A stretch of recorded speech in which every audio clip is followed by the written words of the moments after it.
Hello friends. The reading Windows में आपका स्वागत है। कभी आपने महसूस किया है कि कुछ लोग कमरे में आते ही माहौल बदल देते हैं, बिना कुछ खास बोले लोग उनकी तरफ खींचे चले जाते हैं, जैसे उनके अंदर कोई इनविजिबल मैग्नेट हो जो सबको अपनी तरफ खींच रही हो। और सबसे इंटरेस्टिंग बात यह है कि कोई इस जादू या कोई किस्मत का खेल नहीं है, बल्कि एक सीखी हुई कला है जिसे रॉबर्ट ग्रीन अपनी किताब द आर्ट ऑफ सेडक्शन में बेहद गहराई से समझाते हैं। यह किताब हमें बताती है कि इंसान को इन्फ्लुएंस करने का सबसे पावरफुल तरीका उसके दिमाग से नहीं आता, बल्कि उसके दिल और इमोशन से होकर जाता है। क्योंकि लोग लॉजिक से नहीं चलते, बल्कि फीलिंग से फैसले लेते हैं। सिडक्शन का असली मतलब किसी को जबरदस्ती अपनी ओर खींचना नहीं है, बल्कि ऐसा माहौल बनाना है कि सामने वाला खुद आपकी तरफ अट्रैक्ट हो जाए और उसे लगे कि ये उसका अपना डिसीजन है।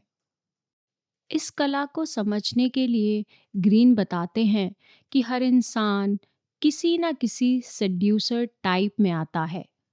कुछ लोग सिरेन होते हैं जो अपनी खूबसूरती और ग्रेसफुल प्रेजेंस से लोगों को अपनी ओर खींचते हैं। उनकी चाल, उनकी आवाज़ और उनका कॉन्फिडेंस ही उनका हथियार होता है। और दूसरे टाइप के लोग होते हैं रेक, जिन्हें अंदर इंटेंस पैशन होता है। वो सामने वाले को इतना स्पेशल फील कराते हैं कि वो खुद को उनकी ओर खींचता हुआ पाते हैं। आइडियल लवर वो होते हैं जो सामने वाले के सपनों का इंसान बन जाते हैं। वो उनकी हर चाहत, हर फैंटेसी को समझते हैं और उसे ऐसा फील कराते हैं कि जैसे वो दुनिया का सबसे इम्पॉर्टेंट इंसान हो। आगे ऑथर डैंटी सोसाइटी के रूल्स को तोड़कर अपनी अलग पहचान बनाते हैं। उनका यूनिकनेस ही उन्हें काम एंड चार्म बनाता है। नेचुरल लोग इनोसेंट और प्लेफुल होते हैं। उनकी सिंप्लिसिटी लोगों को कंफर्टेबल और सेफ फील कराती है। कॉन्क्वेट सबसे इंटरेस्टिंग होते हैं क्योंकि वे अटेंशन देते हैं और फिर अचानक दूरी बना लेते हैं, जिससे सामने वाला उनके पीछे पीछे भागने लगता है। चार्मर धीरे धीरे स्वीट और पोलाइट बिहेवियर से लोगों के दिल में जगह बना लेते हैं। कैरिस्मेटिक लोग अपने स्ट्रॉन्ग बिलीव और कॉन्फिडेंस से लोगों को इंस्पायर करते हैं। और स्टार अपनी मास्टरी से लोगों को फैसिनेटेड रखते हैं। लोग उनके बारे में सोचते रहते हैं क्योंकि वो खुद को पूरी तरह रिवील नहीं करते। ग्रीन कहते हैं कि सिडक्शन एक प्रोसेस है जिसमें कई स्टेजेस होती हैं और हर स्टेज का अपना महत्व होता है। सबसे पहले आपको खुद को डेवलप करना होगा, क्योंकि अगर आपकी पर्सनालिटी में डेप्थ नहीं है तो आप किसी को लंबे समय तक अट्रैक्ट नहीं कर सकते। आपको अपने अंदर कॉन्फिडेंस, क्रिएटिविटी, पैशन और यूनिकनेस लानी होगी। इसके बाद सबसे ज़रूरी स्टेप है सामने वाले की साइकोलॉजी को समझना, क्योंकि हर इंसान की ज़रूरत अलग होती है। कोई अटेंशन चाहता है, कोई एप्रिसिएशन चाहता है, कोई एक्साइटमेंट और कोई इमोशनल कनेक्शन चाहता है। जब आप ये समझ जाते हैं कि सामने वाला आपसे क्या चाहता है, तब आप उसे वो फीलिंग दे सकते हैं जो उसे आपकी ओर खींचे।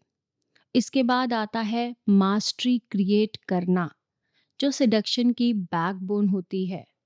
अगर आप अपने बारे में सब कुछ तुरंत बता देते हैं तो क्यूरोसिटी खत्म हो जाती है। इसीलिए हमेशा थोड़ा हिडन रहना ज़रूरी है, ताकि सामने वाला आपके बारे में सोचता रहे, इमेजिनेशन करता रहे। इसके बाद अटेंशन ग्रैब करना आता है। क्योंकि फर्स्ट इम्प्रेशन ही तय करता है कि सामने वाला आपको नोटिस करेगा या नहीं।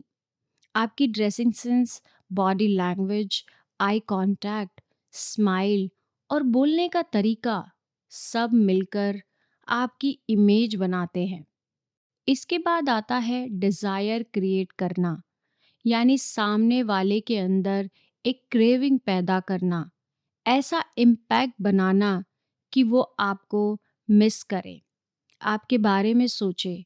इसके लिए पुश एंड पुल टेक्निक बहुत इफ़ेक्टिव होती है, जिसमें आप कभी करीब आते हैं या कभी दूरी बना लेते हैं। इससे सामने वाले के इमोशंस एक्टिवेट होते हैं और वो आपको ज़्यादा चाहने लगते हैं।